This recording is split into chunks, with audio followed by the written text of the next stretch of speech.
And still with the activities of the 53rd edition of Cairo International Book Fair, and we are joined over the phone by Mr. Mohamed Azzam, board member of the International Association of Technology Management. Good afternoon, sir. Good afternoon to you. So, sir, this year's edition witnesses an increase in the number of exhibition days, reaching 13 consecutive days. How would this provide the public with an opportunity to visit the exhibition and to support the book and publishing industry? Thank you for your question. Again and again, Egypt is proving to the whole world that it's capable to hold and provide to the whole world and proving the ability to have huge events even in the era of COVID. We've seen this in the Youth World Forum, we've seen this in edX, we've seen this nowadays in Cairo Book Fair.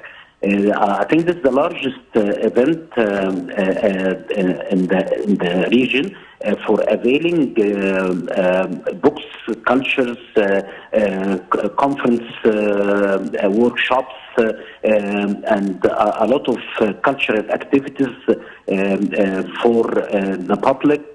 Especially this edition is discussing a lot of important issues, is discussing the future of the world in post-COVID, is discussing the environment pressing issues, and discussing the effect of technologies on the future of publishing.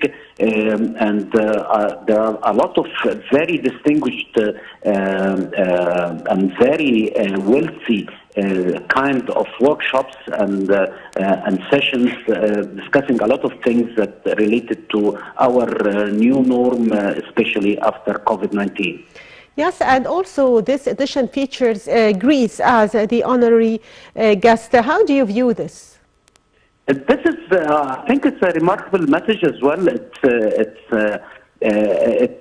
We as Egypt and Greece, we have very strong and we are sharing a lot of culture, a lot of heritage, a lot of history altogether. Of course, the Greek literature, the Greek arts, the Greek philosophy has a lot of impact on the world, and they changed a lot of things, the way we do things, the way we think about things. So I think it was a very good choice for having Greece as of honor in this edition of Cairo Book Fair. And of course, I'm sure that we will have a lot of wealth when it comes to having Greece as a guest of honor. Yes, and also a late Egyptian writer and novelist Yahya Haqi was chosen in this year's edition as the main character of the book fair, and late writer Abdeltawab Youssef was chosen as the main character for the children's book fair. So what's your comment? Of course, both are great icons. Both are great contributors to the wealth of the Egyptian cultures all over the year.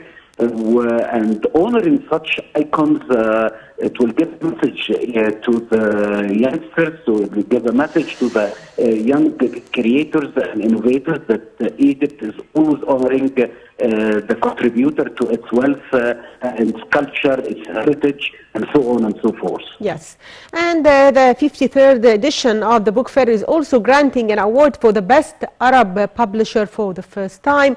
How do you assess the significance of this?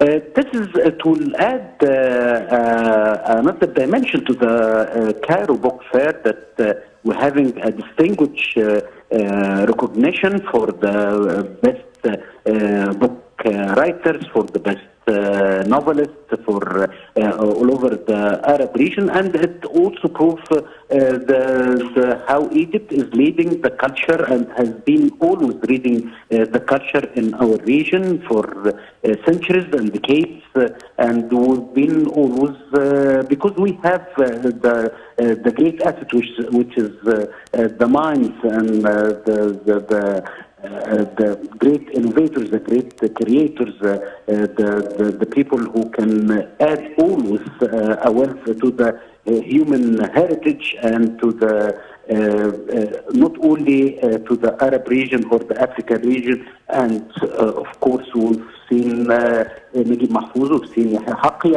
and the list is endless when it comes to the capacity of Egypt for having more creators and innovators that always adding wealth to the human heritage and to the humanity at large. Yes, finally, I'd like to thank you, Mr. Mohamed Azzam, board member of the International Association of Technology Management. Thank you, sir, for being with us. And by that, dear viewers, we come to the end of today's edition of Cairo Local Time. Thank you for watching.